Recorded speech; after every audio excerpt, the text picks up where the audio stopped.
যুক্তরাষ্ট্রসহ আরও 5 দেশে ভোটার নিবন্ধন শুরু হবে বলে জানিয়েছেন জাতীয় পরিচয়পত্র নিবন্ধন অনুবিভাগের মহাপরিচালক।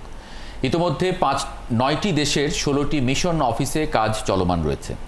10ম দেশ হিসেবে জাপানে চলতি জুলাই মাসে কাজ শুরু হবে বলে জানান তিনি। ফারজানা আক্তারের প্রতিবেদন। দায়িত্ব পাওয়ার পর থেকেই প্রবাসীদের ভোটাধিকার নিশ্চিতের কথা বলছে নির্বাচন কমিশন। সে লক্ষ্যে বিভিন্ন দেশে তাদের ভোটার করার কার্যক্রম শুরু করেছে ইসি।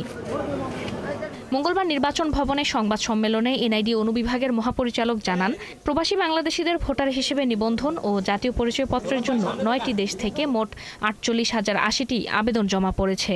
আমরা এ পর্যন্ত আবেদন পেয়েছি 48,080 জনের।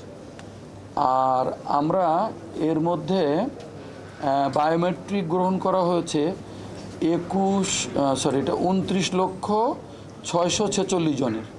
আপলোড করা হয়েছে 17,367 জনের, অর্থাৎ এরা ভোটার হয়ে গেছে। মহাপরিচালক জানান, সম্প্রতি যুক্তরাষ্ট্রসহ 5 দেশে এনআইডি নিয়ে কাজ করার জন্য পররাষ্ট্র মন্ত্রণালয়ের সম্মতি পেয়েছে ইসি। আর 10ম দেশ হিসেবে জাপানে চলতি জুলাই মাসে কাজ শুরু হবে। জাপানে আমরা আপনাদেরকে জানিয়েছিলাম যে 15 তারিখের মধ্যেই এইটা আপনার চালু করা সম্ভব হবে, কিন্তু ওখানকার একটা টেকনিক্যাল সমস্যার কারণে আমাদের সব কিছু রেডি হয়ে আছে। আমি যেই প্রসেসগুলো বললাম এগুলো সব রেডি হয়ে আছে। আমাদের যারা জনবল যাবে তাদের ভিসাও হয়ে আছে।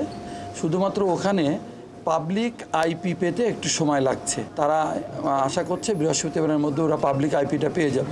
প্রবাসী বাংলাদেশিদের জন্য ভোটার নিবন্ধন কার্যক্রম 40টি দেশে সম্প্রসারণের লক্ষ্য নির্ধারণ করেছে নির্বাচন কমিশন। ফারজানা আক্তার, 71, ঢাকা।